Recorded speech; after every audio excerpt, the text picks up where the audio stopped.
ஹalleluya ஹalleluya ஹalleluya. கர்த்தருடைய பரிசுத்த நாமத்திற்கு மகிமையும் ஸ்தோத்திரமும் உண்டாவதாக. ஆண்டவருடைய அருள் நமக்கு உண்டாயிருந்தபடினாலே கடந்த வாரத்திலே தேவனாய கர்த்தருக்கு ஒரு ஆராதனை செய்து நாம் கலந்து போனோம். இந்த ஒரு வார காலமாக தேவனாய கர்த்தர் தாமே என்னையும் உங்களையும் அவருடைய அன்பின் கருத்துக்குள்ளாக மூடி மறைத்து பாதுகாத்து தேவனாய கர்த்தர் தாமே நமக்கு நல்லவரும் வல்லவரும் போதுமானவருமாக இருந்து நம்மை அவர் ஆண்டை நடத்தின எல்லா விதங்களுக்காக நாம் ஆண்டவருக்கு அதிகமாக நாம் சோத்திரம் செலுத்த வேண்டியவர்களாக இருக்கலாம். எத்தனையோ மக்கள் இந்த காலங்களில் உயிரோடு கூட இல்லை, ஜீவனோடு கூட இல்லை. இரவை கண்டவர்கள் காலை காணக்கூடாதபடிக்கு, காலை கண்டவர்கள் மாலை காணக்கூடாதபடிக்கு, சின்ன சின்ன வயதில் எல்லாம் அப்படியாக மரணம் அவர்களை தொட்டு விடுகிறதையும் அவர்கள் இந்த உலகத்தை விட்டு கடந்து போய்விட்டதையும் நாம் காண்கிறோம். நமக்கோ ஆண்டவர் கிருபை உள்ளவராய் இருந்தபடினாலே நம்முடைய ஜீவன் அவருக்கு அருமையானதாக காணப்பட்டபடினாலே தேவனாய கர்த்தர் தாமே நமக்கு இந்த அளவாகிலும் நமக்கு பலன் தந்து சுகம் தந்து தேவனாய கர்த்தர் நம்மை இம்மட்டும் நடத்தி கொண்டு வருகிறது பெரிய ஒரு காரியமாக இருக்கிறது. அதற்காக நாம் ஆண்டவருக்கு அதிகமாக நாம் ஸ்தோத்திரம் செலுத்த வேண்டியவர்களாக நாம் இருக்கிறோம்.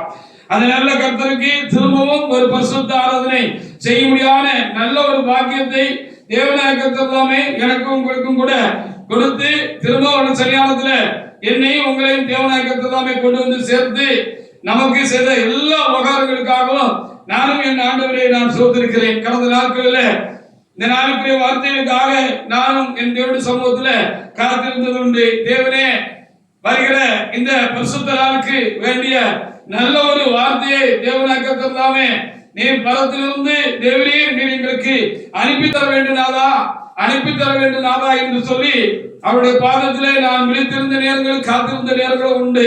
அப்படி ஒரு நாள் அக்காலங்களில் நான் தேவ சமூகத்துல அவரை துதித்துக் கொண்டிருந்த பொழுது தேவனாய கர்த்தர் தாமே எனக்கு ஒரு நல்ல ஒரு வார்த்தையை தேவனாய கர்த்தர் இந்த வாரத்துக்கு பிரசங்க வாக்கியமாக தேவனாய கர்த்தர் தாமே கொடுத்திருக்கிறார். அதற்காக நான் என் தேவனை நான் ஸ்தோத்திரிக்கிறேன். அந்த நல்ல வார்த்தையை நான் இந்த வாரத்தின் அந்த வார்த்தையை பெற்றுக்கொண்ட நேரங்களில் இருந்து அந்த வார்த்தையை நான் தியானித்து பார்க்க தேவனாய கர்த்தர் தாமே எனக்கும் கூட அனுகிரகம் பாராட்டினார். அதுக்காகவும் கூட என் தேவனாய கர்த்தருக்கு நான் ரொம்ப ஸ்தோத்திரம் செலுத்துகிறேன். அந்த வார்த்தையை தியானிப்பதற்கு என் இறைவன் எனக்கு கிருபை செய்தார்.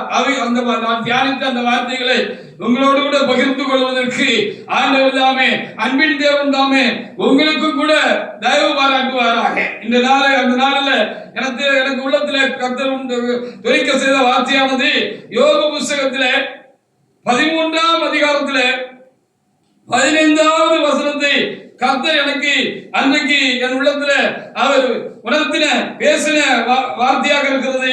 அந்த வார்த்தையை எடுத்த ஒரு தேவனுடைய பிள்ளை எழுந்து நின்று வாசிக்கலாம். யோபு புஸ்தகத்துல 13ஆம் அதிகாரத்துல 15வது வசனத்தை ஒரு தேவனுடைய பிள்ளை எடுத்து வாசிக்கலாம். வாசிங்க. அவர் என்னை வாசிங்க. அவர் என்னை கொன்று போட்டாலும் அவர் மேல் நம்பிக்கை, அவர் என்னை கொன்று போட்டாலும் அவர் மேல் நம்பிக்கையாயிருப்பேன். ஆனாலும் என் வழிகளை அவருக்கு முன்பாக ரூபகாரம் பண்ணுவேன் என்று யோபு மிகுந்த பாதிப்புக்குள்ளாக இருந்த பொழுது தேவனிடத்தில் சொன்ன ஒரு வார்த்தையாக இருக்கிறது. அவர் ஆத்மாவில் சொன்னாரா அல்லது அவர் சத்தமாக இந்த வார்த்தையை தன் வாழ்க்கையில உண்டாயிருந்தானே அந்த ஒவ்வொருத்தரும் தாங்க முடியாமல் அவர் வாய்விட்டு சொன்னாரா என்று நமக்கு தெரியவில்லை. ஆனாலும் அவர் தேவனிடத்தில் அப்படி சொன்னார் என்று சொல்லி நாம் பார்க்க முடிகிறது. அவர் தேவனிடத்தில் அப்படி சொன்னார். அவர் என்னை கொன்று போட்டாலும், நீர் என்னை கொன்று போட்டாலும் உண்மையில் நம்பிக்கையாய் இருப்பே என்று அவர் சொன்னதாக நாம் இங்கே பார்க்க முடிகிறது. அதற்காக ஆண்டவரை நாம் ஸ்தோத்திரிக்கிறோம். இது எப்படி முடிந்தது? இது எப்படி சாத்தியம்? நமக்கு வருகிற சின்ன சின்ன துன்பங்கள், பலவீனங்கள், நம்முடைய வாழ்க்கையில் உண்டாகிற சின்ன சின்ன இழப்புகள், இவைகள் நமக்கு உண்டாகிற பொழுது, நாம் குறைபடுகிற பொழுது, நாம் தாக்கப்படுகிற பொழுது, நாம் பாதிக்கப்படுகிற பொழுது, நம்பினவர்கள் நமக்கு எதிராக எழுப்பி விடுகிற பொழுது, அல்லது அவர்கள் எழுப்பி நமக்கு பேசுகிற பொழுது, நம்மை பரியாசப்படுகிற பொழுது, நம்மை வருத்தப்படுத்துகிற பொழுது, இந்த சின்ன சின்ன காரியங்கள் கூட நமக்கு ஒரு பெரிய தாக்கத்தை நமக்குள்ளாக உண்டாக்கி விடுகிறது என்று சொல்லி நாம் பார்க்க முடிகிறது. ஆனால் இந்த யோபுக்கு உண்டாயிருந்த காரியம் என்னும் என்று சொல்லி நாம் அடிக்கடி நாம் தியானித்திருக்கிறோம். அவ்வளவு பெரிய ஒரு நெருக்கடியான நேரம், அவ்வளவு தூரம் பாதிக்கப்பட்டிருந்தார். எல்லாத்தையும் இழந்து போனது மாத்திரமல்ல, அவருடைய சரீரமும் மிகவும் பாதிக்கப்பட்டிருந்தது என்று சொல்லி பார்க்கிறோம். கொடிய பருக்களால் அவர் சரீரத்தில் உச்சத்தலை முதல் உள்ளங்கால் வரைக்கும் அவர் பாதிக்கப்பட்டிருந்தார். பாதிக்கப்பட்டுக் கொண்டிருந்த அந்த நேரமாயிருக்கிறது. அப்படிப்பட்ட நேரத்தில் அவர் என்ன சொல்லுகிறார் என்று சொல்லி பார்க்கிற பொழுது, அவர் என்னை கொன்று போட்டாலும் அவர் மேல் நான் என்ன செய்வேன், நம்பிக்கையாக இருப்பேன் என்று அவர் சொல்லுகிறார் என்று சொன்னால் இது எப்படி சாத்தியம்? நமக்கு அது முடிகிறதா? நாம் குறைபடுகிற பொழுது நம்மால் இப்படி வைராக்கியமாக தேவனிடத்தில் இருக்க முடிகிறதா? அவரிடத்தில் அனுபவிக்க முடிகிறதா? இவரால் எப்படி முடிந்தது? எப்படி சாத்தியமாயிட்டது? இவ்வளவு நம்பிக்கையும் இந்த அன்புக்கும் காரணம் என்ன என்று சொல்லி நான் தியானித்த பொழுது தேவனாய் ஒரு காரியத்தை எனக்கு விளங்க செய்தார். யோபுடத்திலே காணப்பட்ட ஒரு காரியத்தை, யோபுக்கு உண்டாயிருந்த ஒரு சாக்கியத்தை பாக்கியத்தை, அதுதான் அவரை அப்படி செய்திருக்கிறது என்று சொல்லி நான் தியானித்த பொழுது என் தேவனாய் கர்த்தர் எனக்குள்ளே அதை விளங்க செய்தார். அதற்காக என் தேவனை நான் சோத்திருக்கிறேன். அவர் ஊத் தேசத்தை சேர்ந்தான ஒருவர் என்று நான் காண்கிறேன். அவர் ஒரு ஆபிரகாமின் சந்ததியாக தெரியவில்லை. அவர் பிரஜாதிகளில் உள்ள ஒரு தேவனுடைய மனுஷனாக இருந்திருக்கிறார் என்று நான் எண்ணுகிறேன். அவர் இறைவனை ஆபிரகாமை போல அறியாமல் இருந்திருக்கலாம். ஆனால் எப்படியோ ஒரு கால சூழ்நிலையில அவர் அந்த மெய்யான இறைவனை, அந்த தேவனை அவர் அறிய முடியாத ஒரு பாக்கியம் இறைவனால் அவருக்கு கையளிக்கப்பட்டிருக்கிறது. இறைவனால் அவருக்கு கையளிக்கப்பட்டது மாத்திரமல்ல, அந்த இறைவனுடைய அன்பை அதிகமாக அவர் ருசிப்பதற்கு, அதை அனுபவித்து பார்க்கக்கூடிய ஒரு பெரிய ஆசீர்வாதம் அவருக்கு உண்டாயிருந்திருக்கிறது. ஆமா, இறைவனுடைய அன்பு, அந்த மெய்யிறைவனுடைய அன்பு, அந்த அன்புதான் அவர்களை அசைத்திருந்திருக்கிறது. ரொம்ப ஆழமாக தொட்டிருந்திருக்கிறது. ரொம்ப ஆழமாக அவர்களுக்குள்ளே ஒரு நல்ல ஒரு பாதிப்பை அவர்களுக்குள்ளே அது என்ன செய்திருக்கிறது, உண்டாயிருக்கிறது. அவர்கள் தேவனோடு கூட நடக்க ஆரம்பித்திருக்கிறார்கள், சஞ்சரிக்க ஆரம்பித்திருக்கிறார்கள். அந்த நல்ல தேவன் என்ன செய்திருக்கிறார் என்று சொல்லி பார்க்கிற பொழுது, அந்த நல்ல தேவன் நமக்கு தேவனாக இருக்கிறார் அல்லவா, நம்முடைய தேவனாக இருக்கிறார் அல்லவா, அவர் என்ன செய்திருக்கிறார் என்று சொல்லி பார்க்கிற பொழுது அநேக நன்மைகளை அவருக்கு கொடுத்தது மாத்திரமல்ல, அவருடைய அன்பையும் அவரிடத்துல அவர் கொட்டி கொடுத்திருந்திருக்கிறார். எல்லாவற்றை காட்டிலும் அவர் அவருக்கு செய்த நன்மையான காரியங்களை காட்டிலும், ஈவான காரியங்களை காட்டிலும் அவர்களை அதிகமாக பாதித்திருந்தது, அல்லது அதிகமாக அசைத்திருந்தது, அல்லது அதிகமாக அவர்களை டச் பண்ணி இருந்தது என்ன என்று சொல்லி நம்ம பார்க்கிற பொழுது, அவர்கள் மேல் ஆண்டவர் காட்டின அந்த பரிவு, அந்த அன்பு, அந்த பாசம், அந்த தயவு, அது ரொம்ப அருமையானதாக இருந்திருக்கிறது. அது அவங்க என்ன செஞ்சுட்டு ஆண்டவருக்குள்ள கெட்டி போட்டு இருந்திருக்கு. அவங்களுக்கு கொடுத்த காரியத்தை காட்டிலும் அவர்களிடத்துல அன்பு பாராட்டின அந்த அன்பு, தேவனுடைய அன்பு அவர்களை அதிகமாக என்ன செய்திருந்திருக்கிறது, கெட்டி போட்டு இருந்திருக்கிறது. அந்த அன்புல அவர்கள் கட்டுண்டு இருந்திருக்கிறார்கள். அவர்களுக்கு தேவன் கொடுத்ததை காட்டிலும் அவர்களுக்கு தேவனுடைய அன்பு ரொம்ப பெருசா இருந்திருக்கு. அதுதான் இவ்வளவு எல்லாவற்றையும் இழந்திருந்த நேரத்திலும் அந்த தேவனிடத்துல நம்பிக்கை வைக்கலாம், அந்த தேவனுடைய அன்புல அவங்க நிலைச்சிருக்கிறதுக்கும் காரியமா இருந்துச்சு என்று நான் நம்மளது தியானித்த பொழுது விளங்கிக் கொண்டேன். தேவனுடைய பிள்ளைகளே, அதுதான் உண்மை. நமக்கும் வாழ்க்கையில சோதனைகள் வருகிறது, பாடுகள் வருகிறது, வியாதிகள் வருகிறது, வருத்தங்கள் வருகிறது.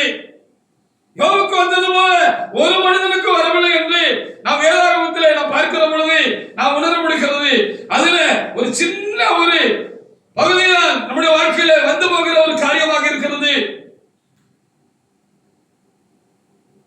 என்று சொல்லி நாம் பார்க்க வேண்டியதா இருக்கிறது. இப்ப பாருங்க, நாமும் பாதிக்கப்படுகிற பொழுது நமக்குள்ளும் ஒரு கசப்பு உண்டாகிறது. அது இறைவன் மேல் இருக்கக்கூடாது என்பதுதான் காரியமா இருக்கிறது. ஒருவேளை அந்த பாதிப்புகளால் உண்டான கசப்பு நமக்குள்ளே இருக்கலாம். அந்த பாதிப்புகள் நிமித்தம் யோபு கசந்து கொண்டது போல நம்மை கசந்து கொள்ளலாம். அன்னைக்கு இறைவனை கசக்கவில்லை அவர். நமக்கு இப்பொழுது இருக்கிறது போல ஒரு வேத புஸ்தகமும் அவருக்கு அந்த நாட்களில் இல்லை. நமக்கு இருக்கிறது போல அநேக சாட்சிகள் வேதத்துக்கு உள்ளேயும் வேதத்துக்கு வெளியேயும் எத்தனையோ பரிசுத்தவான்களுடைய வாழ்க்கை நமக்கு சாட்சிகளாக நமக்கு கொடுக்கப்பட்டிருக்கிறது. நாம் அறிந்திருக்கிறோம். அவைகளெல்லாம் இப்படி ஒரு கசப்பான ஒரு நேரங்களில் நமக்கு அது ஜீவன் விட்டுகிறவர்களாக அவர்களுடைய காரியத்தில் நாம் குறைவு சொல்லக்கூடாது. அந்த பரிசுத்தவான்களை போல நாம் விளக்க வேண்டும் என்று ஒரு வைராக்கியத்தை வளர்த்துக் கொள்வதற்கு ஏதுவாக நமக்கு இருக்கிறது. ஆனா அன்றைக்கு யோபு, ஆபிரகாம் போன்ற பக்தர்கள் எல்லாம் அப்படி ஒரு வாய்ப்பு இருக்கவில்லை. ஆனாலும் அவர்களை அவருடைய விசுவாசத்திலும் தேவ அன்பிலும் நிற்க செய்தது என்ன? எப்படி நின்றார்கள் தேவனே என்று நான் கேட்கிற பொழுது நான் உணர்ந்து கொண்ட காரியம் இதுதான். தேவ அன்பு அவ்வளவு அருமையானதாக இருந்திருக்கிறது. அந்த அன்புதான் அவர் இப்படி சொல்லப்பட்டிருக்கிறது. நீர் என்னை கொண்டு போட்டாலும் நான் உண்மையில என்ன செய்வேன்? நம்பிக்கையா இருப்பேன். உண்மையில ஒரு அன்பு எனக்கு மாறாது என்று சொல்ல வைத்திருக்கிறது. அப்படினாலே தேவனுடைய பிள்ளைகளே, நாம் சோதனை காலங்களில், வேதனை காலங்களில், நம்முடைய ஆத்மாவிலே கசப்பு உண்டாகிற பொழுது நாம் இறைவனுடைய காரியங்களில் நாம் நிற்க வேண்டும் என்று சொன்னால் அந்த இறை அன்பு நமக்குள்ளும் ருசி பார்க்கப்பட்ட ஒன்றாக எல்லாவற்றை காட்டிலும் அந்த இறை அன்பு எத்தனை வசதி பெருசு அப்படிங்கிற அந்த அனுபவம் நமக்கு தேவையா இருக்கிறது. அப்படி இருந்தால் நாம யோபை போல நீ கொண்டு விட்டாலும் சரிதானப்பா, நான் என்ன செய்வேன்? உங்க மேல நம்பிக்கையா இருப்பேன் அப்படின்னு சொல்ல முடியும் என்று சொல்லி பார்க்கிறோம். யோபு 22:21 வசனத்தை ஒரு தேவனுக்குள்ள எடுத்து வாசி பார்க்கலாம். அங்கே அவருடைய நண்பர்களில் ஒருவர் எலிப்பாஸ் என்கிற ஒருவர் என்ன செய்தார்? அவரை பார்த்து அவருடைய ஆன்மீக நிலை, அவருக்கும் இறைவனுக்கும் இருக்கிறதான ஒட்டுறவு எப்படி இருக்கிறது என்பதை அவர் அறிந்திருப்பதற்கு வாய்ப்பில்லை. அப்படினால் அவர் ஒரு தப்பு கணக்கு போட்டு அந்த யோபுவை பார்த்து இப்படி சொன்னார் என்று சொல்லி நம்ம இங்க பார்க்க முடிகிறது. யோபு 22:21 ஒரு தேவனுடைய பிள்ளை எடுத்து வாசிக்கலாம். வாசிங்க. நீர் அவரோட பழகி சமாதானமாயிரும். நீர் அவரோட பழகி சமாதானமாகிரும் என்று. அதனால் நமக்கு நன்மை. ஆமா, உமக்கு நல்லது நடக்கணுமா?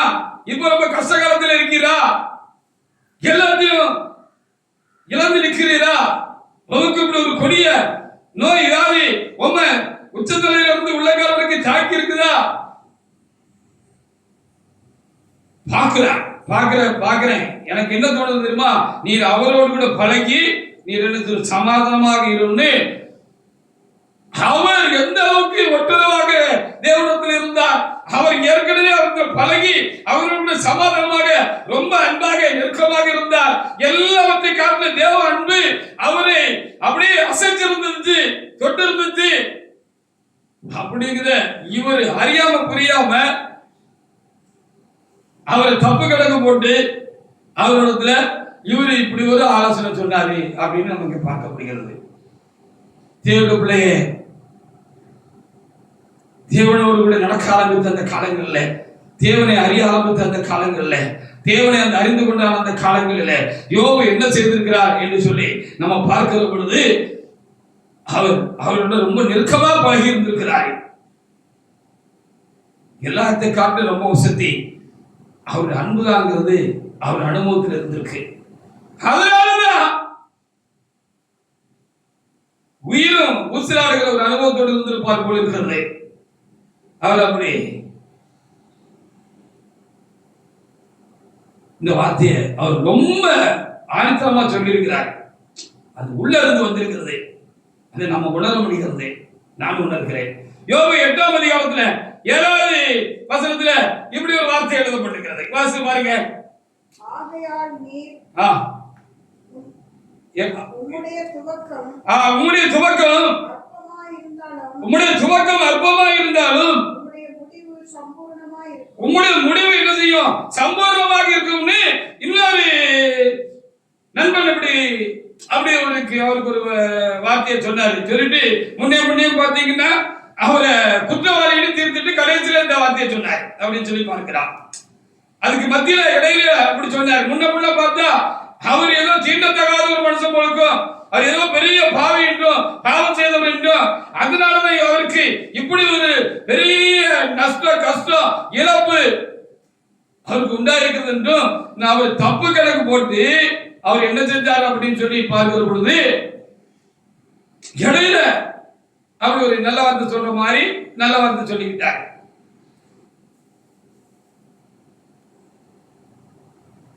யோபுக்கு அவர் ஆரம்பம் தெரிஞ்சிருச்சு, முடிவு எப்படி இருக்கும்னு அந்த நேரத்தில் தெரிஞ்சிருக்கிறதுக்கு வாய்ப்பு இல்லை. அவ்வளவுதான், எல்லாம் முடிஞ்சிட்டு அவர் ஒரு கணக்கு போட்டுட்டாரு.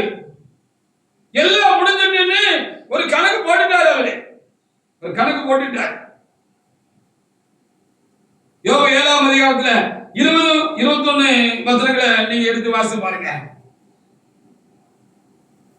அவருக்கு அந்த நம்பிக்கை இருந்திருக்கிறதுக்கு வாய்ப்பு இல்லை. ஏன்னா இன்னொரு பரிசுத்தவானுடைய ஆரம்பத்தை முடிவையும் அவர் கேட்டிருக்கிறதுக்கும் பார்த்திருக்கிறதுக்கும் சந்தர்ப்பம் அவருக்கு உண்டாயிருக்குமான்னு தெரியல.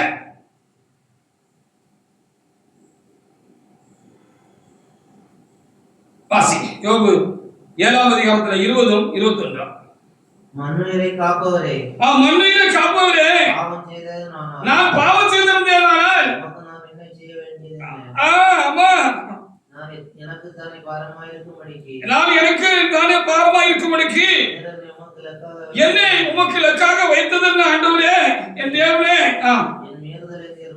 என் மீறுதலை நீர் மன்னியாமலும் என் அக்கிரமத்தை நீக்காமல் இருக்கிறது என்ன? இப்பொழுது நான் மண்ணில் படுத்துக் கொள்வேன் ஆண்டவரே. என்னால முடியலப்பா, என்னால தாங்க முடியலப்பா, ரொம்ப கஷ்டமா இருக்குப்பா. ஆமா, நான் இந்த சரீரத்துல, இந்த உலகத்துல, இந்த பூமியில நான் இருக்கலப்பா, இருக்க கூடாதுப்பா. நீ தேடுவீங்களா? இருக்க மாட்டோப்பா, நான் செத்து போயிருவோம்ப்பா, செத்து போனப்பா அப்படின்னு அவர் குப்பாடு போட்டிருக்காரு ஆண்டவரை பார்த்து அப்படின்னு சொல்லி பார்த்துக்க. அவ்வளவுதான், முடிஞ்சுட்டு வச்சுட்டாரு. உன்னோட முடிவு ஆரம்பம் அற்பமா இருந்தாலும் உன் முடிவு சம்பூர்ணமா இருக்குன்னு சொன்னதெல்லாம் காது கொடுத்து கேட்கிற அளவுக்கு அவருடைய ஆன்ம நிலை இல்லை. அவருடைய பாதிப்பு அவ்வளவு கொடுமையா இருந்துச்சு. அந்த நேரத்திலையும் அவருடைய வாயிலிருந்து நம்ம யோபு 13:15 எல்லாரும் சொன்ன மாதிரி, அவர் என்னை கொண்டு மாட்டாலும் இந்த ராத்திரியோடு நான் மறித்து போனாலும்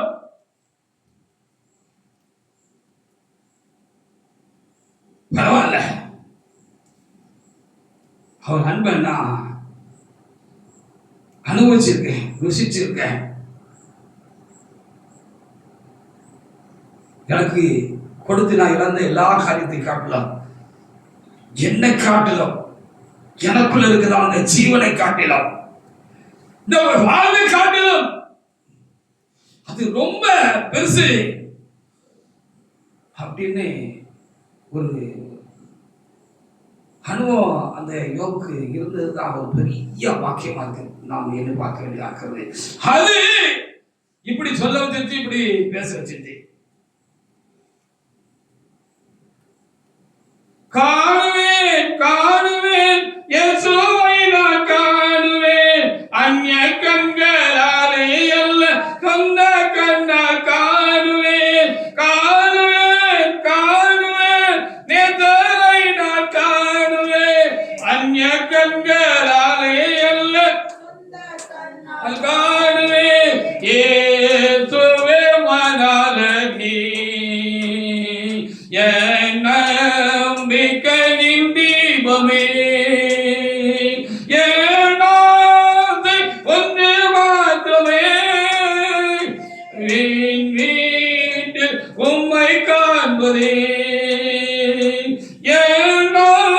ஆசை ஒன்று மாத்திரமே வீண் வீட்டில் உம்மை காண்பதே. யோபு புத்தகத்தில் சொன்ன வார்த்தை தான் ஒரு பக்தன் உணர்ந்து பாடி வச்சுட்டு இருக்கிறாங்க. ஆமா, யோபு 19ஆம் அதிகாரத்துல 25 முதல் நீங்க வாசி பார்த்தீங்க சொன்னா, என் மீட்பர் உயிரோடு கூட இருக்கிறார். நான் செத்தாலும் என்னும் மீட்பர் உயிரோடு கூட இருக்கிறார். எனக்கு மீட்பு பொருளாக கொடுக்கப்பட போகிற அந்த தேவன், அந்த இயேசுவாகிய தேவன், அவர் இப்பொழுதும் பரலோகத்திலே உயிரோடு கூட இருக்கிறார்.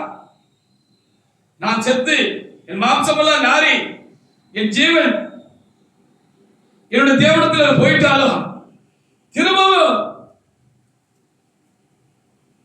நான் அவரை பார்ப்பேன்.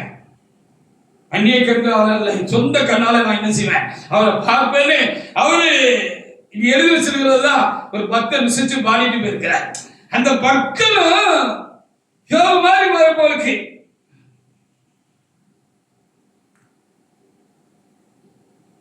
நம்முடைய வாழ்க்கையில நிறைய நன்மைகளை ஆசீர்வாதங்களை தேவனத்திலிருந்து நம்ம நிறையவே பெற்றிருக்கிறோம். நிறைய நிறைய ரொம்ப ரொம்ப நிரம்ப பெற்றிருக்கிறோம். இல்லைன்னு சொல்லவே முடியாது. நானும் சொல்ல முடியாது, நீங்களும் சொல்ல முடியாது, யாரும் சொல்ல முடியாது.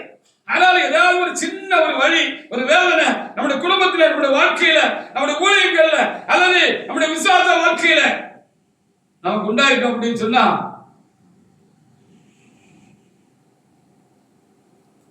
நம்ம ஆண்டவருக்கு கிடைத்த காரியங்கள்ல அசைஞ்சிருந்தோம், குறைபட்டிருந்தோம். நமக்குள்ள கசந்துக்கிட்டா பரவாயில்ல, காரியங்களை கசந்துட்டா பரவாயில்ல. எத்தனை நேரங்களில் தேவனுடைய பிள்ளைகளே நீங்கள் இறைவனை கசந்திருக்கிறீர்கள்.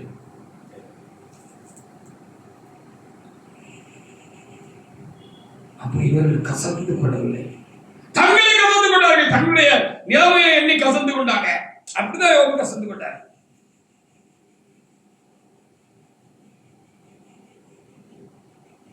மனம் இறைவனை விட்டு பிரிக்க முடியல. அதுக்கு காரணம் என்ன அப்படி பார்க்கிற பொழுது, இறைவன் அன்பு அதிகமா அவங்கள பிடிச்சு வச்சிருந்துச்சு. அந்த அன்புக்கு அவங்க அடிமையா இருந்திருக்கிறாங்க. எல்லாவற்றுக்கான அந்த அன்பு அவங்க ரொம்ப தொட்டு இருக்கு.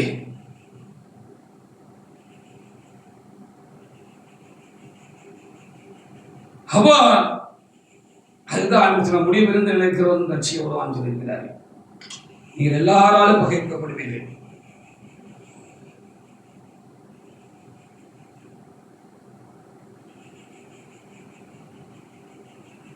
அப்போ அந்த யோபுரத்தில் இருந்த அன்பு நமக்கு வேணும். அந்த இறைவனுடைய அன்பு அவர்கிட்ட அப்படி ஒரு அலாதியான ஒரு அன்பை அவருக்குள்ள உண்டாக்கி வச்சிருந்துச்சு. அவரும் அவர் அன்பு செஞ்சாரு. அவர் முந்தி அன்பு கொடுத்தாரு, பிந்தி அன்பு கொடுத்தார். அதனாலதான் முடிஞ்சிட்டு அப்படிங்கிற சூழல் வந்தாலும் செத்தாலும் பரவாயில்லப்பா, உங்களுடைய பக்தனா சாகிற பாக்கியம் எனக்கு கிடைச்சிருக்கு அப்படிங்கிற நம்பிக்கை, இறை அன்பு ரொம்ப ஆழமா இருந்துச்சு அப்படின்னு சொல்லி நமக்கு பார்க்க முடிகிறது. யோபு 1ஆம் அதிகாரத்துல 20 முதல் 22 வசனங்களை பாருங்க. என்ன புரிஞ்சு வச்சிருந்தாங்க, என்ன தெரிஞ்சு வச்சிருந்தாங்க இந்த யோபு போன்ற பக்தர்களா அப்படின்னு சொல்லி அவர்களுடைய ஆவிக்குரிய ஓட்டத்துல இறைவனோடு கூட நடக்கிறதான அந்த இறை வாழ்விலே, அந்த பழக்கத்துல, அந்த அனுபவத்துல அவங்க என்ன சரியா அறிஞ்சு புரிஞ்சு வச்சிருந்தாங்க அப்படிங்கறதே நமக்கு காணணும். தேவைகளுக்காகவே நாம் தேவனை நாடுகிறவர்களாக, தேடுகிறவர்களாக, இந்த உலகத்தினுடைய காரியங்களுக்காக நாம் தேவனை தேடுகிறவர்களாக நாடுகிறவர்களாக இருந்தோம் என்று சொன்னால் அவருடைய அன்பு நமக்கு விளங்காது. இந்த அன்பு எப்படிப்பட்டதுன்னு சொல்லி நமக்கு அறியக்கூடிய, ருசிக்கக்கூடிய அந்த அனுபவம் பார்க்க வராது. ஏன்னா நம்ம தேடுறதே காரியத்துக்காக, காரணத்துக்காக தானே தேடுறோம். நம்ம இடத்துல இருக்கிறது காரியம், காரண அன்பு தானே, தேவைகளுக்கான அன்பு தானே. அப்போ அந்த யோபு என்ன தெரிஞ்சுக்கிட்டாரு, அவர் நடக்கிற காலங்கள்ல அவரோடு கூட பழகின காலங்கள்ல அவர் என்ன தெரிஞ்சுக்கிட்டாரு அப்படின்னு சொல்லி நம்ம பார்த்தா, இந்த உலகத்துல உண்டாயிருக்கிற எல்லாரை காட்டிலும், எல்லா நெருக்கமான உறவுகளை காட்டிலும், பிள்ளைகளை காட்டிலும், துணைகளை காட்டிலும், மனைவிகளை காட்டிலும், புருஷர்களை காட்டிலும், இந்த உலகத்தில் நமக்கு உண்டாயிருக்கிற எவ்வளவு நெருக்கமான உறவுகளாக இருந்தாலும் எல்லாவற்றை காட்டிலும் இறைவனுடைய அன்பு உச்சிதமானது, அது பெருசு. அதுக்கு ஒட்டி வச்சு பார்க்கறதுக்கு ஒண்ணும் இல்லை. நான் ஒரு மேல வச்சிருக்க அன்பு கூட பல வேளைகளில் நான் பார்க்கிற பொழுது அது ஒரு குறைந்த அன்பாக, தாழ்ந்த அன்பாக தான் இருக்கிறது என்று அவர்கள் உணர்ந்தார்கள். சமய சந்தர்ப்பம் கிடைக்கும்னா நல்லா இருக்க காலத்துல யோகா அப்படி நினைச்சுக்கிட்டு இருந்திருப்பார். எனக்கு ஒரு சமய சந்தர்ப்பம் கிடைக்கும்னு சொன்னா இந்த மகா உன்னதமான இந்த இறைவனுடைய அன்பை ஒப்பா கொஞ்சம் குறைவாயிலும் அவரிடத்தில் நம்ம காட்டிடணும் அப்படிங்கிற ஒரு எண்ண ஓட்டத்தோட அவர் இருந்திருப்பார் போல தெரியுது. தமக்கு உண்டாயிருந்த எல்லாவற்றை காட்டிலும், தமக்கு அடுத்த எல்லா உறவுகளை காட்டிலும் பெருசு இறைவன் அப்படின்னு ஒரு அறிஞ்சு வச்சிருந்தாரு. ஆனா அவர் ஏதாவது சொல்லிட்டு போயிட்டார். நம்ம என்ன சொல்லுவோமா? கண்டிப்பா சொல்ல மாட்டோம். நம்ம என்ன கண்டிப்பா சொல்ல மாட்டோம். யோகா 1:20 முதல் வாசிப்பாங்க. எல்லாம் போயிட்டு கடைசியா ஒருத்தன் தப்பி வந்து எல்லாம் போயிட்டுப்பா, பிள்ளைகளும் போயிட்டாங்கப்பா அப்படின்னு சொன்ன பொழுது, ஆண்டவரே கொடுத்துட்டு எடுத்துட்டு ஆண்டவரே, கொடுத்து எடுத்துட்டு இதோட நீ கொடுக்காம இருந்திருக்கலாம் ஆண்டவரே, எதுக்கு கொடுத்தீர் ஆண்டவரே அப்படின்னு அவர் சொல்லல. வாசிங்க. அப்பொழுது யோபு எழுந்திருந்து தன் சால்வையை கிழித்து தன் தலையை சிரைத்து தரையில விழுந்து என்ன செஞ்சாரு? இறைவனை தான் பணிஞ்சுக்கிட்டாரு.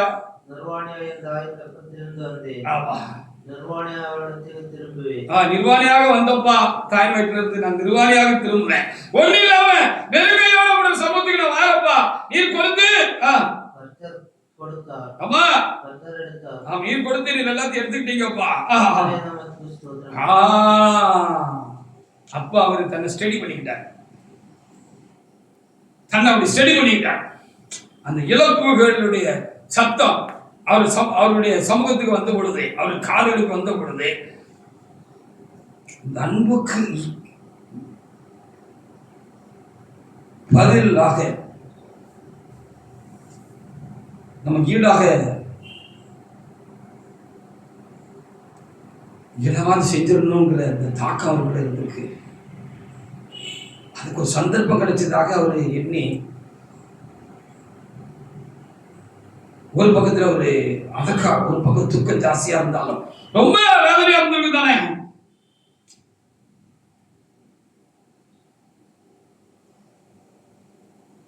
இன்னொரு பக்கத்துல அவருக்கு ஒரு சந்தோஷம், நம்மளத்துல இவ்வளவு அன்பு பாராட்டுன அந்த உச்சிதமான அன்பு செய்யறதுக்கு, நம்முடைய அன்பை அவருக்கு காண்பிப்பதற்கு நமக்கு ஒரு சான்ஸ் கிடைச்சிருக்கு அப்படின்னு அவர் நினைச்சிருந்திருக்கிறார். நடைமுறையில அவருக்கு நிறைய அனுபவங்களை கர்த்தர் கொடுத்திருந்திருப்பார் போல இருக்கு.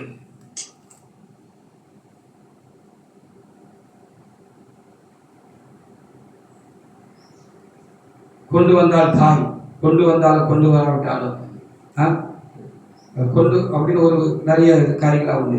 கொண்டு வந்தால் தகப்பன், கொண்டு வந்தாலும் கொண்டு வராவிட்டாலும் தாய், கொலையை செய்வாள் பத்தினி, நண்பர்களை குறித்து அப்படி நிறைய காரியங்கள் அனுபவத்தில் மனிதர்கள் இணைவு செய்தார்கள். பலமொழியாக சொல்லிட்டு போயிருக்கிறாங்க. இவர் அனுபவத்தில் கண்டிருப்பாரு. நானும் காண்றேன், நீங்களும் காண்றீங்க தானே.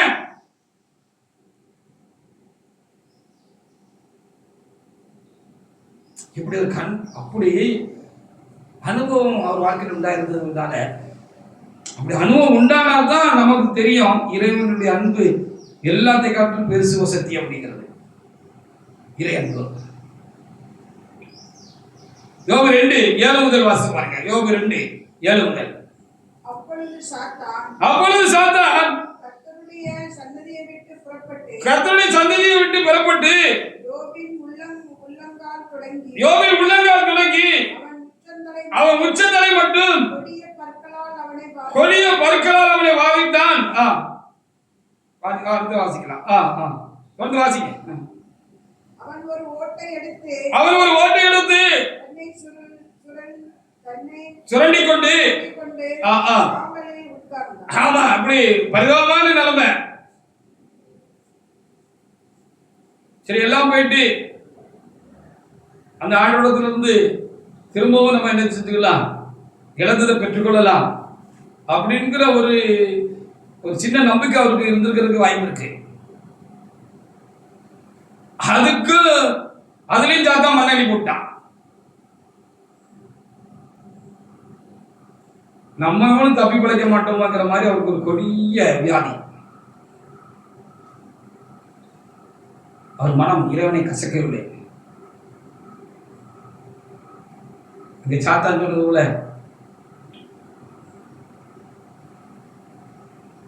எல்லாத்தையும் கொடுத்துருவா. தோலுக்கு பதிலாக, தன் ஜீவனுக்கு பதிலாக எல்லாத்தையும் மனசு கொடுத்துருவா, எல்லாத்தையும் இழந்துருவா. ஆனா கணக்கு ஒரு பெரிய பாதிப்பு உண்டானா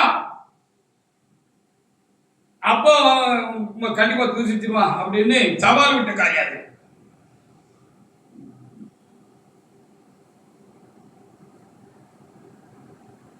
அப்பவும் அவரு இறைவனை கசக்கல. தான் செலுவிக்கப்பட்ட நாளை கசந்தாரு, அந்த ராத்திரியை கசந்தாரு, தன்னை பெற்ற அந்த நாளை சமைச்சாரு, தான் இந்த உலகத்துல வந்த நாளை சமைச்சாரு, பல காரியங்களை சமைச்சாரு. இறைவனுடைய காரியத்துல அவர் அங்காளாய்த்தாரே ஒழிய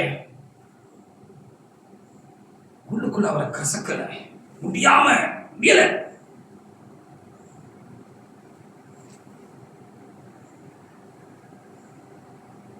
வாசிட்டீங்களா? 9:10. அப்பொழுது அவன் மனைவி அவனை பார்த்து, இவரு பெரிய உத்தம புருஷரு, எல்லாம் போச்சே, எல்லாம் தொலைஞ்சிச்ச, சரி நீராலும் மிச்சமா இருக்குது, ஒரு சந்தர்ப்பம் இருக்குது, நானும் நினைச்சேன். அவரை பார்க்கவே அருவருப்பா இருக்கு. கொண்டாட்டி அருவருத்துட்டா பாத்தீங்களா? அவன் அப்படி தனிச்சு வரக்கூடிய காலங்கள் நமக்கு உண்டாயிருக்கும்னா, கொண்டாட்டி நம்மளை புறக்கணிச்சிட்டாலேங்கிற காரியம் எழுதுற பொழுது நம்ம உள்ளுணர்வு ஒன்ன நமக்கு படம் பிடிச்சு காட்டி இருந்திருக்கணும். புறக்கணிச்ச அந்த காலங்களிலும் நம்ம வெறுத்து நம்மளை தாண்டி போயிட்ட காலங்களிலும் அது இறைவன் மாத்திரம் நம்ம கூட இருந்தாரு. நம்மிடத்துல அந்த காலங்களில் தான் நம்மளை அதிகமாக தேர்ந்தாரு, அரவணைச்சுக்கிட்டாரு, நம்மளை சலுகை கொடுத்தாரு. நமக்கு வலிக்கு, நம்மளுடைய வேதனைக்கு அவர் தான் மறந்து போட்டாரு. நம்ம காவலில் இருந்த பொழுது அவர் தான் வந்து பார்க்க வந்தாரு. அப்படின்னு நம்ம கொஞ்சம் எண்ணி பார்த்தோம்னா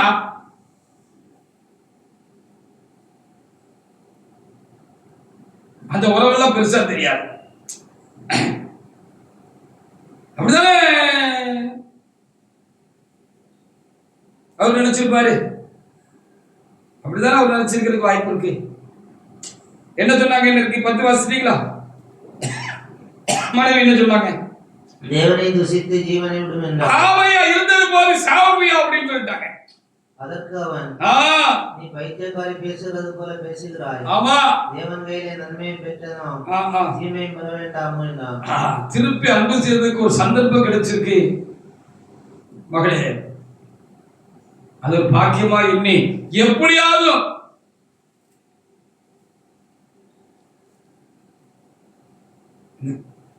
இந்த கட்டத்தை தாண்டிடணும். இறை நம்பிக்கையிலும் அவர்கிட்ட திருப்பி அன்பு பாராட்டுகிற இந்த காரியத்திலும் இந்த கட்டத்தை தாண்டிடணும். இந்த கட்டத்தை தாண்டிடணுங்கிறதுல அவருக்கு ஒரு தீவிரம் இருந்திருக்கு, ஒரு வேகம் இருந்திருக்கு. அவருக்குள்ள ஒரு சந்தர்ப்பம் கிடைச்சிட்டு நம்ம எல்லாரும் விட்டுட்டு போன பொழுதும் விடாம கூட இருந்த கர்த்தருக்காக இப்படி ஒரு காரியம் செய்யறதுக்கு நமக்கு ஒரு சந்தர்ப்பம் கிடைச்சிருக்கு அப்படிங்கிறது தீவிரமா இருந்திருக்கிறார் மனுஷன். அவன் என்ன நினைச்சிருப்பாரு, போனா வந்தா அப்போ நம்ம சொல்லிட்டு இருந்தாங்களா போனாங்களான்னு வேதத்துல எழுதல, விட்டுட்டு கூட போயிருக்கிறதுக்கு வாய்ப்பு இருக்கிறது. விட்டுட்டு போயிட்டாங்கன்னு வச்சுக்கிறீங்களேன், விட்டுட்டு போயிட்டாங்க, வந்தா வரட்டும் வராட்டா போட்டோம்.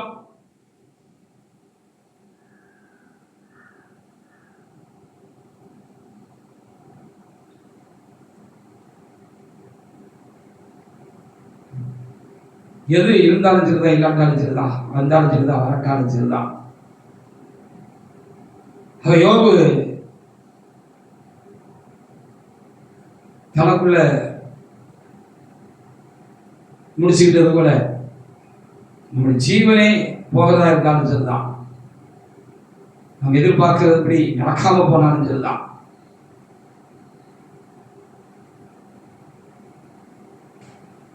நம்ம என்ன செய்யணுமா, நமக்கு ஒரு பாதிக்கப்படுகிறோம் சொன்னால் நமக்கு ஒரு பெரிய ஒரு அரிய சந்தர்ப்பம் கிடைச்சிருக்கு. அந்த அன்பை திருப்பி அன்பு செய்யறதுக்கு ஒரு சந்தர்ப்பம் கிடைச்சிருக்கு அப்படின்னு நினைக்கிறோம். எப்ப அப்படி நினைப்பா ஒரு மனத்தை யோபு போல ஆண்டவர் நிறைய கொடுக்கிற பொழுது கொடுக்கிற அந்த பொருட்கள் மேல, அந்த ஆசீர்வாதங்களுக்கு மேல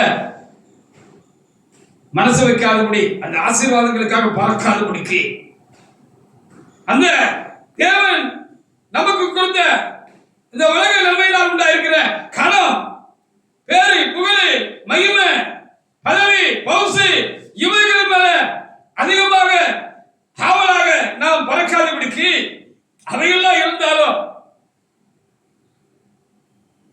அவையெல்லாம் கொடுத்த அன்பு மாத்திரமல்ல, கொடுத்தவுடைய அன்பு எப்படிப்பட்டதுங்கிறது அனுபவத்துல அவர் கூட நடந்த அந்த அனுபவங்கள்ல, கைகோர்த்து நடந்த அந்த அனுபவங்கள்ல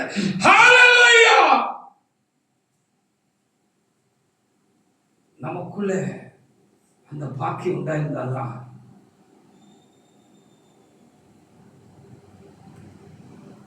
அவர் நாம் தந்ததை காட்டிலும் அவரிடத்துல நமக்கு ஒரு பாசம் உண்டாயிருக்கும். நமக்கு ஒரு சந்தர்ப்பம் கிடைக்கணுமே, நமக்கு ஒரு சந்தர்ப்பம் கிடைக்கணுமே யோபு நினைச்சுக்கிட்டு இந்த மாதிரி நம்ம நினைச்சுக்கிட்டு இருந்திருப்போம் அப்படின்னு சொல்லி பார்க்கிறது.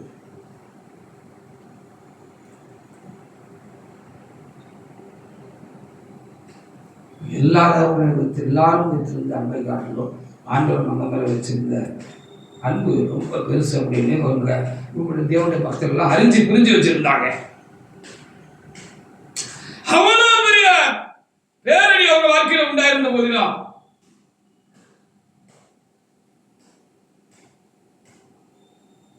எந்த ஒரு விரிசலும் அந்த ஆண்டவருக்கும் அவருக்கும் உண்டாங்க. முடிவு தெரியாது, யோபுடைய முடிவு யோபுக்கு அன்னைக்கு தெரியாது, இன்னைக்கு நமக்கு தெரியும். யோபுடைய முடிவு என்ன, காத்திருந்த ஆபிரகாமுடைய முடிவு என்ன, சாத்ராக் மேஷாக் ஆபேத்நேகோ தேவனுக்காக முரட்டு வைராக்கியம் பாராட்டினதுனால உண்டாயிருந்ததான மேன்மை என்ன, ஆசீர்வாதம் என்ன, தானியேலுடைய பக்தி என்ன, அவர் தேவன் மேல் கொண்ட காதல் என்ன, அன்பு என்ன,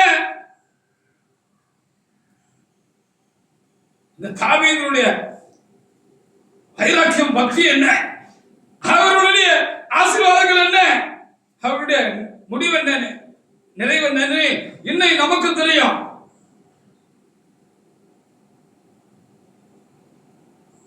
யோபுக்கு எனக்கு தெரியாது தானே. யாக்கோபு 5:11 ஒரு தேவனுடைய பிள்ளை எடுத்து வாசிக்கலாம். யாக்கோபு 5:11. இதோ பொறுமையா இருக்கிறவர்களை குறித்து பாக்கியவான்கள் என்கிறோமே. இதோ பொறுமையா இருக்கிறவர்களை குறித்து பாக்கியவான்கள் இருக்கிறோமே. பொறுமையா இருக்கணும். முடியலையே, பொறுமையா இருக்க முடியுதா? யோபின் பொறுமையை குறித்து கேள்விப்பட்டிருக்கிறீர்கள். யோபின் பொறுமையை குறித்து கேள்விப்பட்டிருக்கிறீர்களே. கர்த்தருடைய முடிவையும் கர்த்தருடைய முடிவையும் இருக்கிறார்கள். ஆமா ஆமா. அவர் மிகுந்த உருக்கமும் இரக்கமும் உள்ளவராய் இருக்கிறார். யோபுக்கு தெரியாதுதான் அன்னைக்கு எப்படி முடிய போகுதுன்னு யோபுக்கு தெரியாது. எல்லாம் முடிஞ்சிட்டு நினைச்சிட்டாரு, நாமும் முடிஞ்சிட்டோம் நினைச்சிட்டாரு. கொடுத்து எடுத்து கெடுத்துட்டாரோ இந்த தேவன் என்று அவர் உள்ளத்துல நினைக்கல.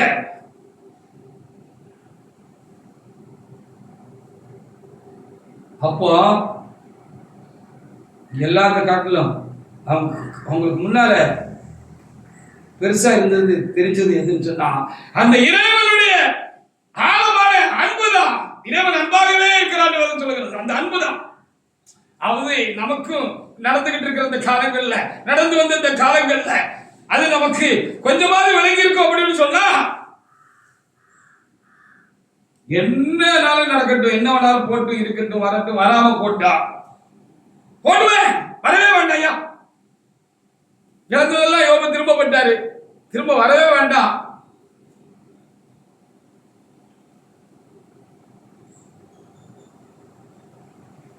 மறுபடியும் இந்த மனைவி வந்தாங்க. அந்த மனைவி கூட இருந்து வாழ்ந்து அடுத்தாலே பிள்ளைகள் வந்தாங்க. யோபு காட்டிலும் அதிகமா நம்ம அன்பு செய்யணும்னா திரும்ப கிடைக்காமலே இந்த வாழ்க்கையை முடிஞ்சு போனாலும் அது இறைவனுக்காக முடிந்து போகட்டும். ஹல்லேலூயா. மனிதர்கள் நம்ம வைத்த அன்பெல்லாம் குறைந்த அன்புதான். ஒருவேளை நாமும் அவர்கள் வைத்த அன்பெல்லாம் சுயநல அன்பாக கூட இருந்திருக்கலாம். தன்னலமற்ற ஒரு ஈடுநேற்ற ஒரு அன்பு இறைவனிடத்தில் இருக்கிறது என்பதை நாம் இந்த காலங்களில் அறிந்து கொண்டிருப்போம் என்று சொன்னால் யோபை காட்டும் இன்னும் கொஞ்சம் நம்முடைய அன்பு பதிலன்பு இறைவனிடத்தில் காண்பிக்கிற அன்பு பெருசா இருக்கின்றது நினைச்சோம்னா வந்தா வரட்டும், வராட்டா போட்டோம், போனது போனதாக இருக்கட்டும், எதுவாக இருக்கட்டும், இழந்தது இழந்தாக இருக்கட்டும் என்று நாம் நிமிர்ந்து விடுவோம் என்று சொன்னால் அதிகமாக இவர்களுக்காக நாம் கவலைப்படாதபடி பாடப்படாதபடிக்கு நம்முடைய இருதயங்களை நாம் அதிலிருந்து விடுவித்துக் கொண்டு உமது சித்தமையா என்று சொல்லிவிட்டு அவருடைய முகத்தையும் அவருடைய சமூகத்தையும் அவரை இன்னும் அதிகமாக அன்பு செய்யக்கூடிய அந்த ஒரு நிலைக்கு நம்முடைய ஆன்ம வாழ்வு இன்னும் தீவிரப்படும் என்று சொன்னால் அது நமக்கு மேன்மையாக இருக்கும் என்றுதான் நான் எண்ணுகிறேன்.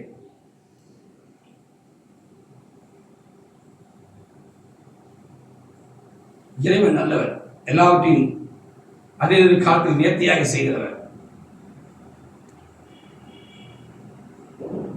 தந்தாலும் சரி, தராட்டாலும் சரி, வந்தாலும் சரி, வராட்டாலும் சரி, இருந்தாலும் சரி, போனாலும் சரி அப்படின்னு நம்ம மனம் அதிலிருந்து விடுபட்டுட்டுனா அடுத்தால கத்துறது அதுக்குரிய காலத்துல தருவார். கண்டிப்பாக இறைவனுக்காக இழந்தவர்கள் ஒருவரும் பெறாமல் போனதில்லை. பெறாமல் போனாலும் பரவாயில்லைங்கிறது தான் உச்ச அன்பு. இறைவனத்தில் நாம் திருப்பி காண்புகிற உச்ச அன்பு. அப்படிதான் அவருடைய அன்புல ஏற்கனவே தன்னை பறிகொடுத்திருந்தார், இழந்திருந்தார். இந்த யோபு போல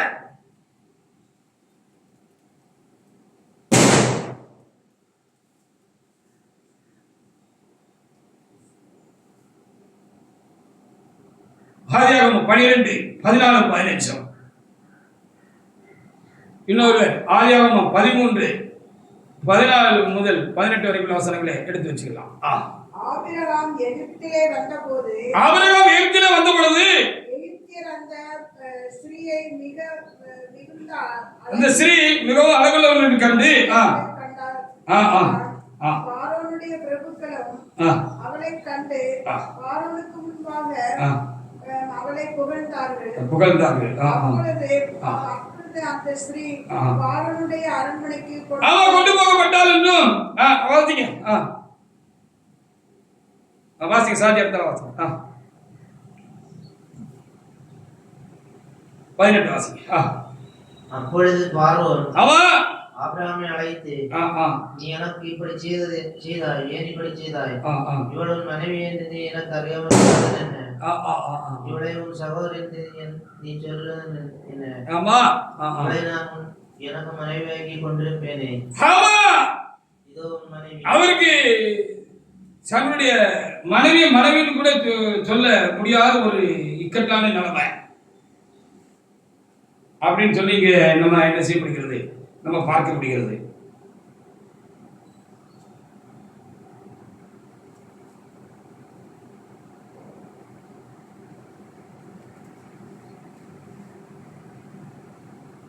ஆண்டவர்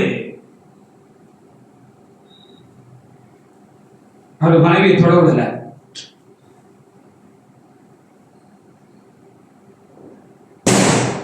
அங்க ஒரு இயலாமை இருந்துச்சு, அங்க ஒரு இயலாமை இருந்துச்சு. ஆனா கர்த்தர் அவருக்காக வரைச்சு கட்டிட்டு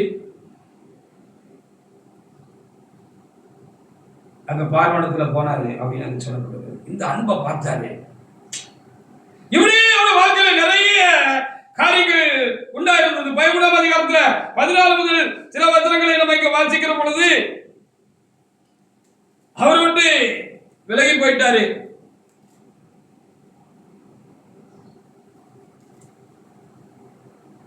கண்ணுக்கு குளுமையா இருக்கிற பச்சையை பார்த்து பச்சைன்னு இருக்கிறதானே அந்த செழிப்பான தேசத்தை பார்த்து வந்த நோக்கத்தை விட்டுட்டு லோத்து போயிட்டாரு. இவருக்குள்ள அவர் மேல ஒரு அன்பு இருக்கதான் செஞ்சிச்சு. நம்மளை விட்டுட்டு போயிட்டாலும் நல்ல மனுஷர்கள், நல்ல தேவண்ட மனுஷர்களாக இருந்தாங்க அப்படின்னு சொன்னா, நம்மளை விட்டுட்டு போயிட்டாலும் போட்டோம்னு அப்படியே மறந்துட மாட்டாங்க. விட்டுட்டு போனவர் மறந்துட்டாரு. இவர் நினைச்ச மாதிரி தெரியல. ஆனா விட்டுட்டு போயிட்டாலும் இந்த ஆபராகப்பட்ட பரிசுத்தவான்கள் எப்படி இருந்திருக்கிறாங்கன்னு சொல்லி பார்க்கிற பொழுது அவங்க நினைச்சுக்கிட்டே தான் இருந்திருக்கிறாங்க. அவங்கள மறக்கல. எப்போது அவர் தேவனத்தில் மன்றாடுகிற பொழுது அந்த லோத்துக்காக அவருடைய குடும்பத்துக்காக மன்றாடி இருக்கிறாங்க. இப்படி போயிட்டானே, அது ஒரு நல்ல ஒரு தேசம்னு நம்ம கேள்விப்பட்ட வரைக்கும் இல்லையா? செழிப்பா இருந்தாலும் அது ஒரு பெரிய பாவமாவியா இருக்க ஜனங்கள், பாவம் பெருந்தவர்களா இருக்கார்களே, துணிகரமான பாவிகளாக இருக்கிறார்களே, பாவ கூட்டமாக இருக்கிறார்கள். இங்க போய் இவன் செழிப்பை பார்த்து சிக்கல்ல மாட்டிக்கிட்டானே அப்படின்னு சொல்லி இவர் செபிக்கிற போதெல்லாம் அவங்களுக்கு எந்த நஷ்டம் வந்துடக்கூடாதுன்னு சொல்லி என்ன செஞ்சிருந்திருக்கிறாரு, ஆபிரகாம் வேண்டிக்கிட்டே இருந்திருக்கிறார். எழுதல, எல்லா வேதத்திலும் எழுதல. பிரசங்கிக்கும் பொழுதோ வேதங்களை நாம ஆழ்ந்து தியானிக்கிற பொழுதோ அவைகள் நமக்கு புலப்படுகிறது, உள்ளுணர்வு சொல்லுகிறது. அதனாலதான் அவர் சிக்கிக்கிட்டாரு. அந்த தேசத்துக்கு ஒரு யுத்தம் காலம் உண்டான பொழுது அவரும் அந்த லோத்தருடைய எல்லா காரியங்களும் பிடிச்சிட்டு போகப்பட்டு அப்படின்னு கேள்விப்பட்ட பொழுது வீட்டில் இருந்த சாதாரண வேலையாட்களை கையில சின்ன சின்ன ஆயுதங்களை கொடுத்து அவரும் ஒரு ஆயுதத்தை எடுத்துக்கிட்டு தேவனிடத்துல மன்றாடிக்கிட்டு அந்த லோத்தை எப்படியாவது என் சகோதரனை நீர் ஒன்று கூட குறையாம மீட்டு கொண்டு வந்து ஆண்டவரே, உங்களுடைய பலத்தினால் நாமத்தினால் நாங்கள் போறோம், எங்க கூட நீங்க வாங்க ஆண்டவரே, அந்த பெரிய சேனையை எதிர்த்து முறியடிக்க என்னால் முடியாத உங்களால முடியும் என்று சொல்லி அவர் தீவிரப்பட்டு கலந்து போனதாக இங்கே எழுதியிருக்கு. அப்படியே ஆண்டவர் செய்தாமல் எழுதியிருக்கு. இப்படி நம்முடைய வாழ்க்கையிலும் கூட அநேக சந்தர்ப்பங்கள்ல ஆபத்துல அவசரத்துல நம்ம திகழ்ச்சி நின்ற நேரங்கள்ல, தவிச்சு நின்ற நேரங்கள்ல, கையை வசதி நின்ற நேரங்கள்ல ஒண்ணு ஓடாம அப்படி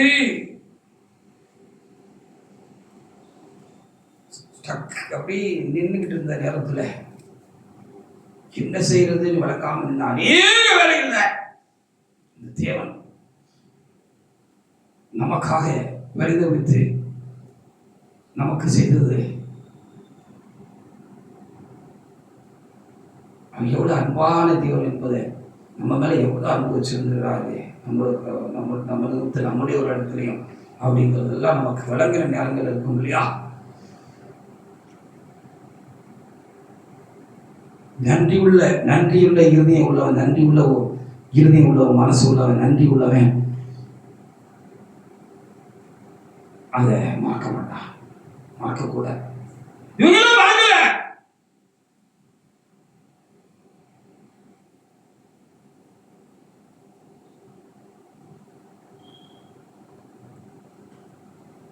உன்னை நான் ஆசீர்வதிப்பேன்.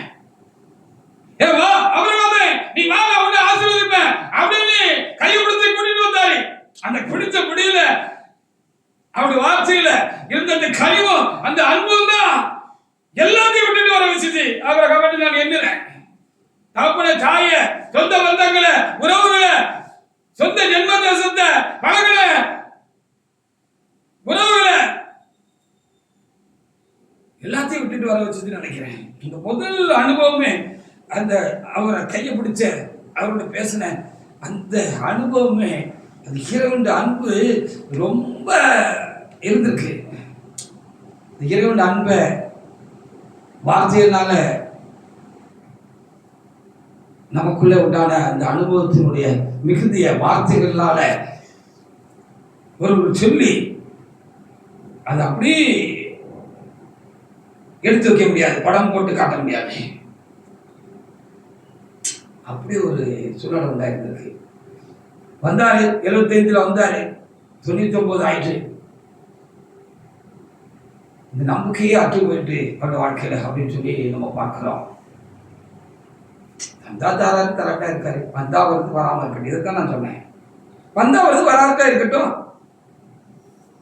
அதுக்கு முன்னாலே அந்த நினைவுக்கு முன்னாலே அந்த உணவுக்கு முன்னாலே நம்ம போவான எல்லா சூழலும் நம்ம கூட அந்த ஆண்டவர் இருக்காரு. நம்ம தனிச்சிருந்தாலும் நம்ம தனிச்சில்ல.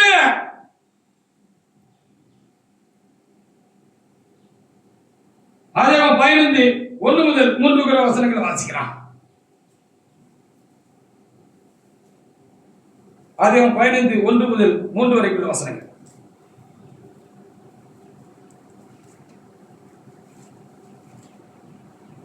இந்த காரியங்கள் நடந்த பின்பு, சரி எல்லாம் நடந்துட்டு இப்படியே வந்துகிட்டே இருக்கு, ஒவ்வொரு சம்பவமா நடக்கு. தாழ்வு காலத்துலதான் இறைவனுடைய அன்பு நமக்கு வழங்கும். வாழ்வு காலத்துல நமக்கு அந்த அன்பு சரியா புரியாது, விளங்காது. நம்ம தாழ்வடைஞ்சாதான், தாட்சி அடைஞ்சால்தான், குறைபட்டாதான் இந்த அன்பு நமக்கு வழங்கும். வாசி. இந்த காரியங்கள் நடந்த பின்பு கர்த்தருடைய வார்த்தை ஆபிரகாமுக்கு தரிசனத்திலே உண்டாகி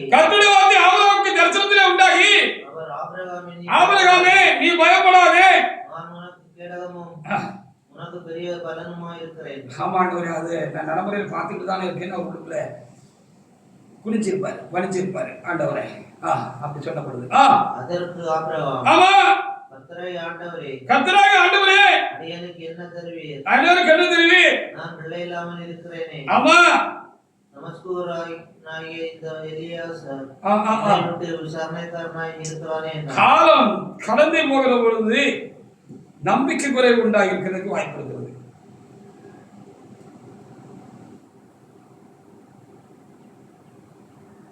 ஆனால் ஆண்டவர் உள்ள அன்பு நம்பிக்கையும் குறைகிறதுக்கு அதனால குறைஞ்சு போகும்னு சொன்னீங்கன்னா நம்ம தான் சரியில்லைன்னு அர்த்தம்.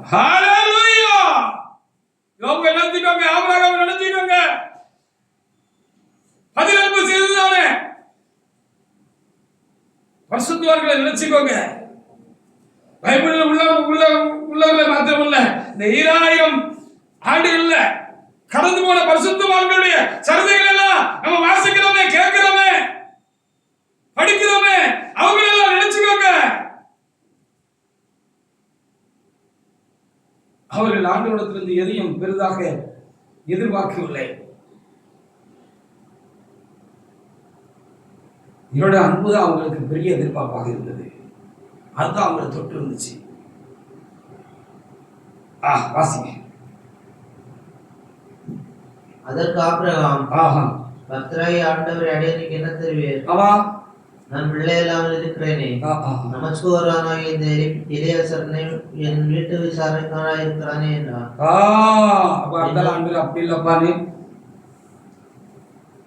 அவர்கிட்ட பேசினாருன்னு பார்க்கிறோம். அவர் தடை கொடுத்தாரு, தட்டி கொடுத்தாரு. எத்தனை நேரம் கர்த்தர் என்ன தடை கொடுத்திருக்கிறார் தெரியுமா? எத்தனை நேரம் கர்த்தர் என்னை தட்டி கொடுத்திருக்கிறார் தெரியுமா?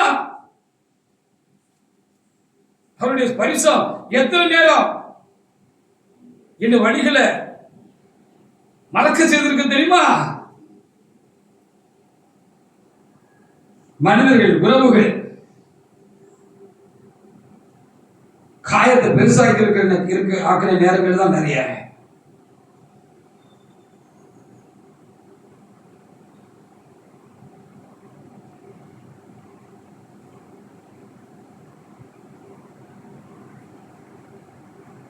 அது 17 18 கடைசியில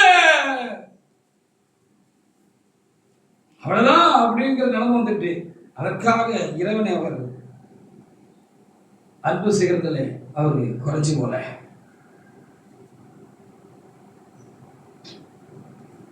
இழந்ததுதான், போனதுதான், இனி அதுக்கு நமக்கு திரும்பி வராது என்கிற ஒரு தோற்றம் நம்மளுக்கும் நம்முடைய சூழ்நிலைகளிலே உண்டாகலாம்.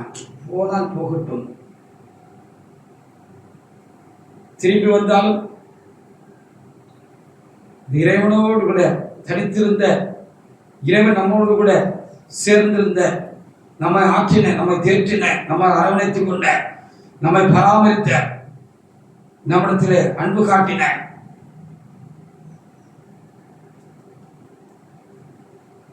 அந்த சமயத்துக்கு அது சரியாகி விடுமா, சமமாகி விடுமா? அது போனதும் போன போது குறைவானதுதான், குறைவுள்ளதாகத்தான் இருந்தது. இனி வந்தாலும் அது குறைவுள்ளதாகத்தான் இருக்கும்.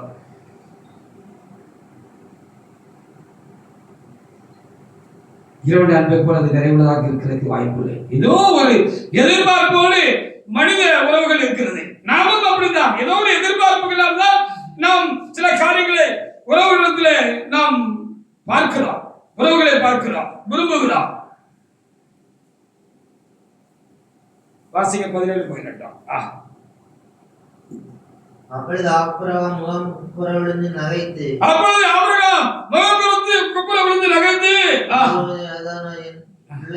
பிள்ளை பிறக்குமோ? 100 வயதானவனுக்கு பிள்ளை பிறக்குமோ? 90 வயதான சாராள் பிள்ளை பெறுவாளோ என்று தன் இதயத்தில் சொல்லிக்கொண்டு இஸ்மவேல் உமக்கு முன்பாக பிழைப்பானாக அப்படின்னு சொன்னாருன்னு எழுதப்பட்டது. அல்லேலூயா! நீ சொன்னது என் வாழ்க்கையில நிறைவேறாமல் போனாலும் அந்த நம்பிக்கை வேணா குறைஞ்சு போயிருக்கலாம் ஒழிய, அந்த நம்பிக்கை வேணா ஒருவேளை அவர் இல்லைன்னு ஒரு முடிவுக்கு வந்திருக்கலாம் ஒழிய. ஏன்னா அதுக்கு முன்னால இப்படி ஒரு இயற்கைக்கு அப்பாற்பட்டதான ஒரு அதிசயத்தை கர்த்தரால் செய்ய முடியும் என்கிற முன் அனுபவம் அந்த ஆபிரகாம் போன்ற பக்தர்களுக்கு இல்ல. அவர் வாழ்க்கையில் அப்படி செஞ்சிருந்தாரு, இவர் வாழ்க்கையில் அப்படி செஞ்சிருந்தாரு. இயற்கைக்கு அப்பாற்பட்டதான ஒரு அரிய காரியத்தை இறைவன் செஞ்சிருந்தாரு, அதுபடினால நமக்கு செய்வார் என்று நம்புகிற அளவுக்கு முன் சாட்சிகள் இல்லை. நமக்கு இருக்குதானே, வேற இருக்கு, வேத புத்தகம் இருக்கு, பழைய ஏற்பாடு இருக்கு, புதிய ஏற்பாடு இருக்கு. பழைய ஏற்பாடு பரிசுத்தவான்களை பார்க்கிறோம், புதிய ஏற்பாடு பரிசுத்தவான்களை பார்க்கிறோம். நம்முடைய குடும்பங்களிலே நமக்கு முந்தின அனுபவம் பெற்றவர்கள், தேவனுடைய பரிசுத்தவான்கள் மனிதர்கள் இருக்கிறார்கள். அவருடைய வாய்ப்பிறப்பை கேட்டிருக்கிறோம், அவருடைய அனுபவங்களை நாம் கேட்டிருக்கிறோம். நமக்கும் பல அனுபவங்கள் உண்டாயிருக்கிறது. ஆனா அன்னைக்கு அவங்களுக்கு இல்லையே, யோபுக்கு இல்லையே, ஆபிரகாமுக்கு இல்லையே. அதனாலதான் அவர் சிரிச்சாரு, சாரதாமாவும் சிரிச்சாங்க அப்படின்னு சொல்லப்பட்டிருக்கிறது. அவங்க அதை முடிச்சுட்டாங்க, அதுக்காக அதையே எண்ணிக்கிட்டு இருக்கல, அதையே எண்ணி அதுக்காக சங்கடப்பட்டுக்கிட்டே இருக்கல, அதை முடிச்சுட்டாங்க. அவங்க மனத அளவுல சரி, வயது 100 ஆயிட்டு, அவளுக்கு 90 ஆயிட்டு, ஸ்ரீகள் வழிபாடுலாம் நின்று போச்சு, நமக்கு சரீரம் செத்து போச்சு,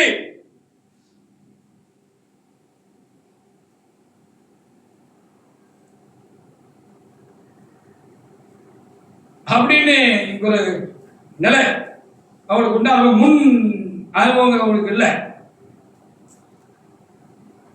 அப்படிங்கிற பொழுது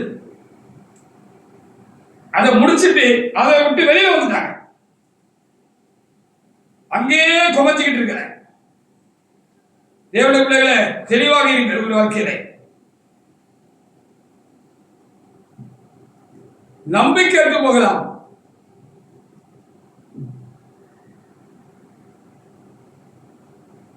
அந்த காரியத்தில் நாம் எதிர்பார்த்த காரியத்தில் நம்பிக்கை அற்று போகிற மாதிரி ஒரு சூழ்நிலை உண்டாகலாம்.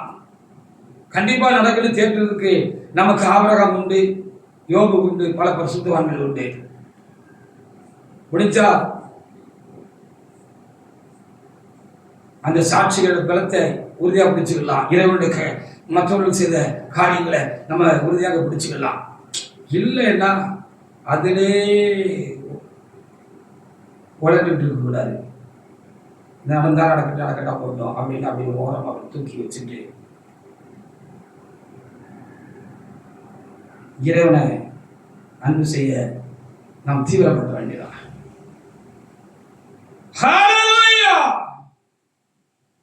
இறைவனை அன்பு செய்ய நம்ம இன்னும் தீவிரப்பட வேண்டியதான்.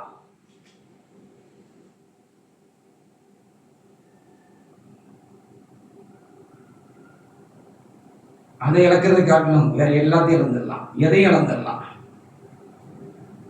அனுபவம் அப்படிதான் சொல்லுது.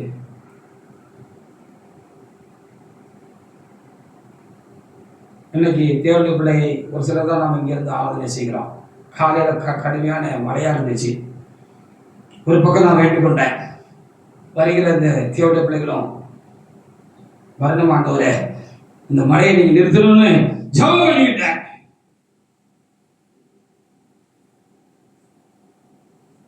உள்ளாத வகையில என் ஆத்மாவை நான் திடப்படுத்திக்கிட்டேன். தாவீது கர்த்தர் தன்னை திடப்படுத்திக்கிட்டார் சொன்ன மாதிரி, ஒருவேளை இந்த மழை நிக்காம போனாலும் போகலாம், போகட்டும்.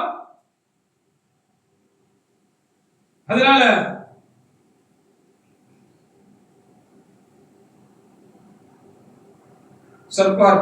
அற்ப சொற்பமான அந்த பிள்ளைகள் கூட தடைபட்டு போயிடலாம்.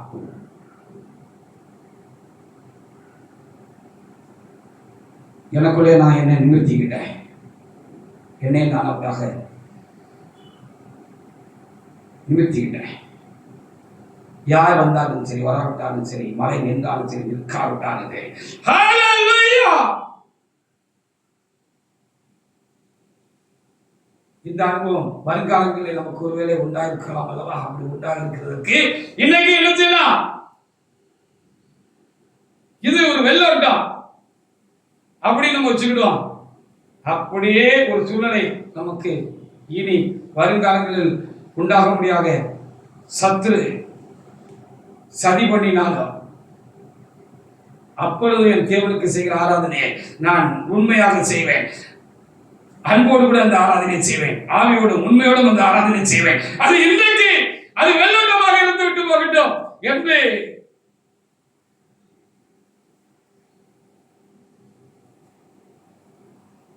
என்னுடைய அடியாளத்திலும் அப்படி நான் சொல்லிவிட்டு இங்கே நிமிர்ந்து வந்து உட்கார்ந்து விட்டேன்.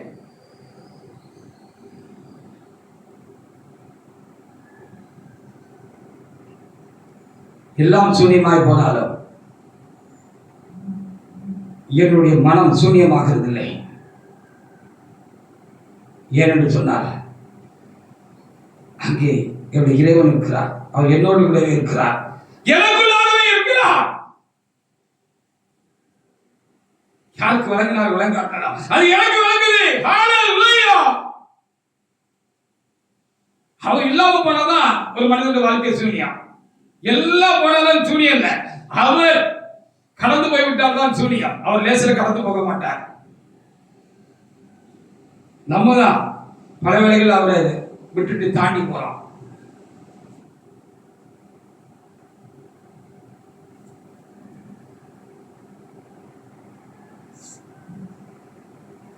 அதற்காக ஆண்டவரை நான் அதிகமாக சொத்திருக்கிறேன். அப்போ இறைவனிடத்திலிருந்து அநேக ஆசீர்வாதங்களை நாம் பெற்றுக்கொள்கிற பொழுது அந்த ஆசீர்வாதங்களை காட்டிலும் அவருடைய உறவும் அவருடைய அன்பும் நம்மளை அதிகமா பாதிச்சிருந்தாதான், அது டச் பண்ணி இருந்தாதான்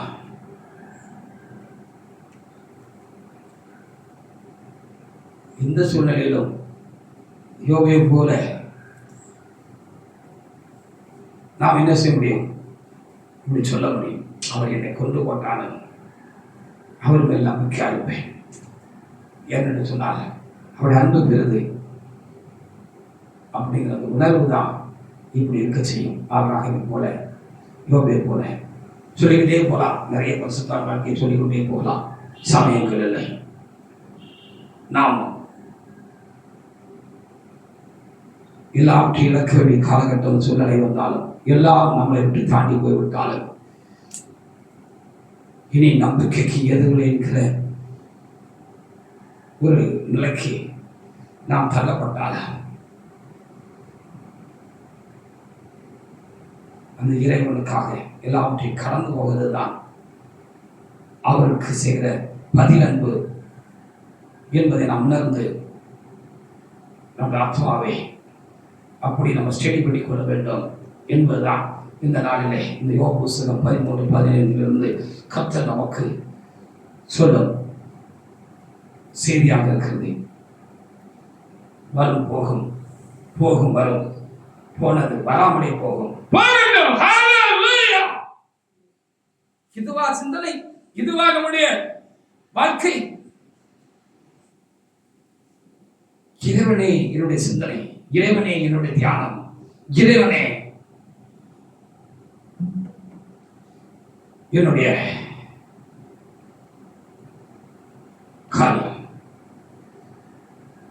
இடையில இறைவனோடு வாழ்க்கை பயணம் தொடங்கிட்டு அது தொடர்கிறது. என் இறைவனோடு கூட அது முடிந்துவிடும். இதை விட்டாலும் இதை இழந்தாலும் என் இறைவனை இழக்க மாட்டேன். இந்த ஆழமான உணர்வும் பிடிப்பும் பிரதிகளனாக, பிரதி அன்பாக நமக்குள்ளே வைராக்கி கொள்ளட்டும்.